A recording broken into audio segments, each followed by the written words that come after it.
Us to discuss this, Brigadier General Mark Kimmitt, who spent 9 years as the military assistant to the NATO commander in Belgium and leading U.S. forces in Germany, joins us now from Washington. General, always good to see you. Let's start off with the latest lines coming out of NATO. The allies are sending more ships, more jets to the area.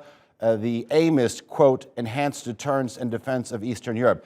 Look, the rhetoric up until now from both sides is we need to de-escalate the situation. So is this a move by NATO to Russia saying, look, if you're going to keep your 100,000 troops on the border, this is what we're going to do? Yeah, I think you've got that right, Sean. It's clear that diplomacy is not working. The Blinken-Lavrov talks have not progressed very far. So I think at this point, the United States and its allies are saying, look, we gave diplomacy a chance. We're willing to continue to talk. But while that talk is going on, we are going to be prepared military means so that we send a message of deterrence and a message of defense for the people of Ukraine. I'd like to ask you, since you spent almost a decade with NATO, I want to ask you about their stance. I think the West's analysis of President Putin has always been he's going to do everything in his hand to expose cracks in the unity of the West. I'd like to bring your attention to what Germany has been doing. One, they've been blocking Estonia from sending German-made weapons to Ukraine. We've also heard from the top naval officer of the German forces saying, look, we have to come out and we have to respect President Vladimir Putin. I mean, is Putin getting what he wants? Well, what he wants is to drive a wedge, if not a stake, into the heart of NATO. He's made no bones about that ever since he's been in power. He sees NATO as a threat to the continued predominance of Russia in the region. So he will use any means. In this case, he's using pretty clever diplomatic means.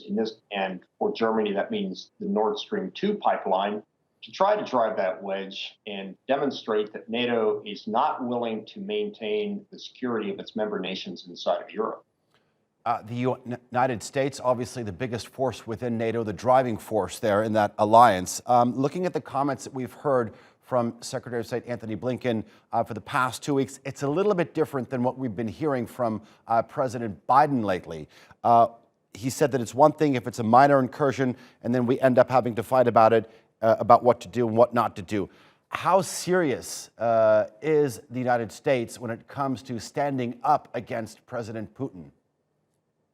Well, there was a very interesting article that came out of the New York Times today by that great reporter, Eric Schmidt, that says Biden is now weighing plans to send troops over to Western Europe and Eastern Europe, for that matter, in the Baltics and Romania.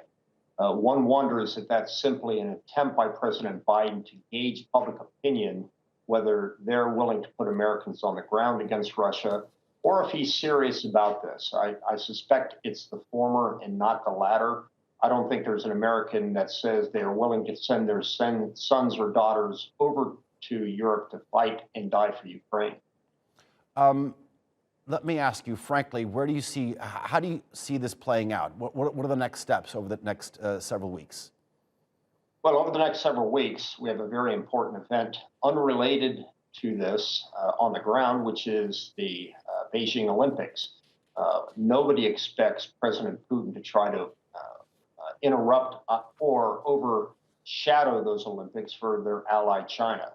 I think they also need to wait till the end of February if they're going to do anything, because that area they have to attack through is called the Pripyat Marshes, which normally freeze about that time of year. So I think we'll see a war of words and possibly cyber attacks between now and the end of February.